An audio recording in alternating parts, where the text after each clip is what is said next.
Hello, everybody, and good morning. Glad to see you guys coming in here and hanging out. Love the comments, by the way, and looking forward to the comments. So tell me how, after I get done doing all this talky talk and showing you some stuff, let me know how you feel. I want to see what's going on. And, excuse me, what we've got is, today is Thursday, of course, and what is the date? Okay, 11/10. My math is terrible. Forgive me, but we're gonna be precise.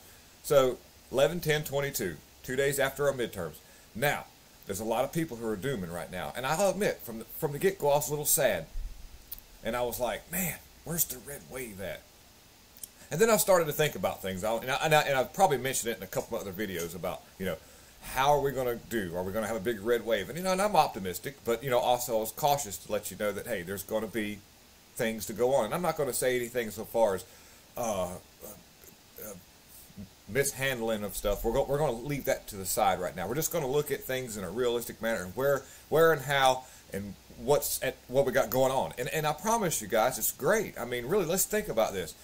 Even though right now as we speak, we haven't had an announcement on Kari Lake yet. But let's look at our wins. Far as just the fact that we didn't get swamped, lost, and go further down into a deeper hole. Okay, that's because you know that we're up against a huge system, guys. We don't have big tech. We don't have big media. We don't have mainstream, all the propaganda news networks. And we really don't even have the Republican Party, if you want to sit and look at things.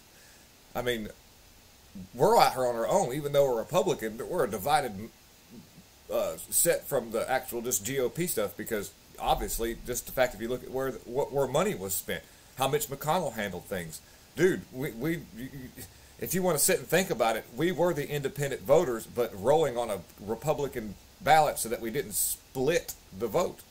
It's a good thing. So, dude, let's give ourselves a pat on the back that we managed to stick together for the past 6 years and not get spread apart. And now what they're going to do is try to put DeSantis and Trump head to head, and then put another split between. That's what the tactic is, and the media is pumping the same thing. I mean, and so obviously, let's look at where we're going with this. Trump is the only person who doesn't have to be funded by private organizations to get enough momentum to be able to run for president. DeSantis is a great man, but there'll be a time where he'll have to accept some of that money, more than likely, and that'll probably put him in somewhat of a small area of control. It could. I'm not going to say for sure or not, but let's just look at the real things. And even if whatever, let's just stand together with both of them and say, you know what, they're both great guys. Let's just see what happens. Let's not get infighting. And let's see, 174 people that Trump endorsed, and I think right now he's at like a loss of like 8 or 9. So that's okay. It's great. But let's look at the really big win here. Florida. Okay. Florida was a huge sweep, and I owe that to several things. Possibly the fact that DeSantis had started a organization, or I've got to hold on one second. Hello. Hello.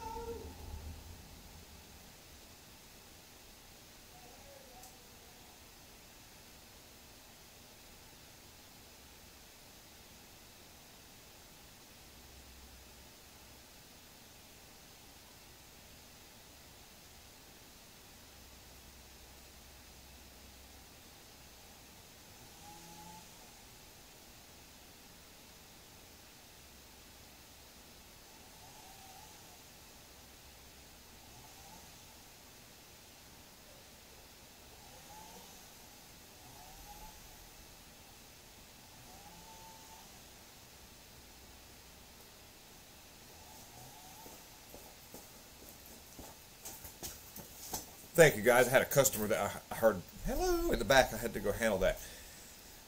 I'm smiling because in Florida, so let me get back on track here. So DeSantis had people that were making sure that laws were enforced when it came to proper ways of casting your voice. He did that in Florida. That was earlier this year, or I think it was in 2021. I remember him making the announcement, and so that had a factor, because that meant that people were going to be for sure, prosecuted for anything wrongdoing. All right, now check this out. What's in Florida, guys? Disney, and all kind of Hollywood, and different things that go on. and that's where they love to have those LGBTQ events where they bring children in places and all. Okay, and that's like, think about how you want to build something and bring and export it. So Florida, they were trying to make Florida a place of like, it was normal for things to happen to kids that weren't right, because you know how Disney was making movies and narratives to kind of like do, you know, twist around kids, you know, thinking. And I'm using a little bit of roundabout talk because YouTube's got certain guidelines, and so, but I'm just trying to get the word out. So bear with me on this here. So if DeSantis has such a strong, you know, public opinion in Florida, that gives him a lot of political capital to protect our children. He's already put Disney in a place where they're not going to be so easily running over everything, and that could get a little bit tighter as things go on, and he could, you know, with private businesses, it's a fine line. I don't know what the laws are there, but I'm sure that it will clamp down on public display of this stuff in front of children. And that'll help. So then that right there can be exported.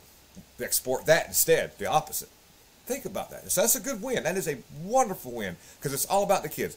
And Matt and I last night did a little short live, excuse me, Patriot Burke, and we were talking about, you know, the college kids were the ones that went out and voted a lot. And the reason why that they got the Democrat vote out is because they codified Roe versus Wade. And I'm willing to take that loss because of the fact that we saved the babies.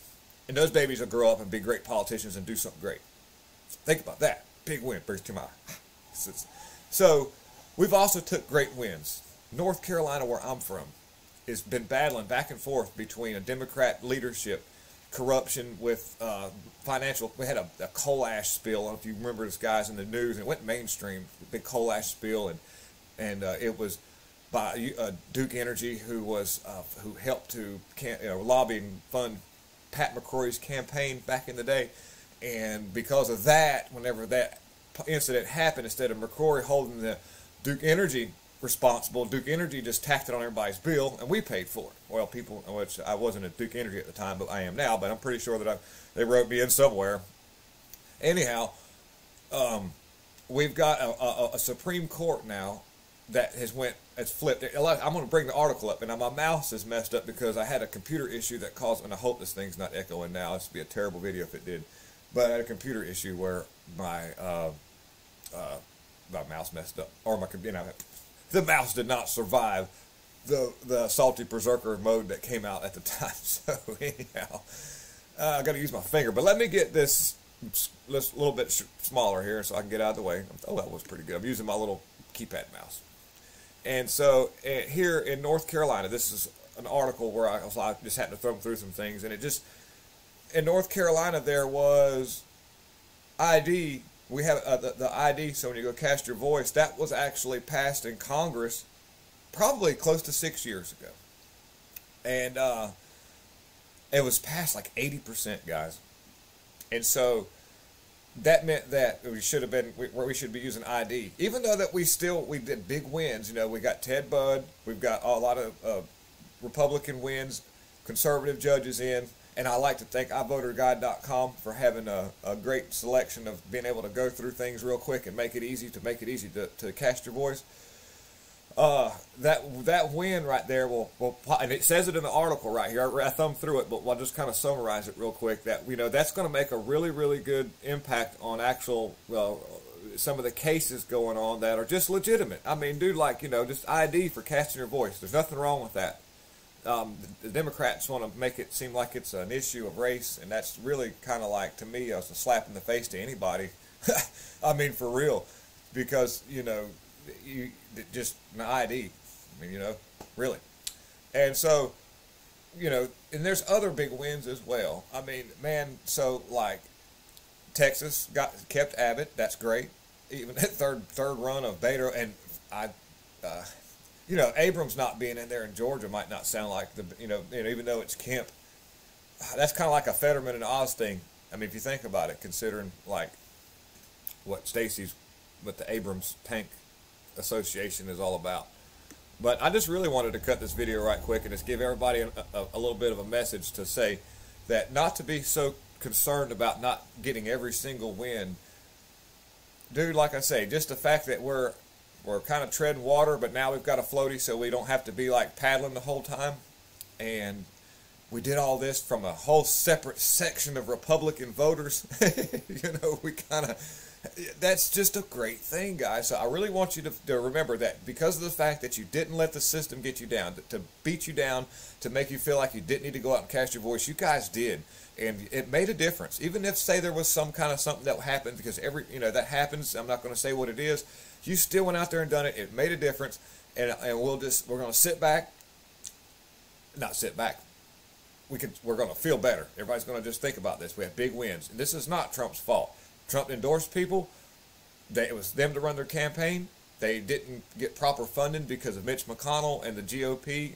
They didn't want these people in because that would have affected Mitch McConnell's minority lead, And this afternoon at 6 o'clock on this channel here, we're going to start live streaming it. We're going to go a little deeper into it, and then we'll get over to Rumble and talk a little about some of the other things that were going on.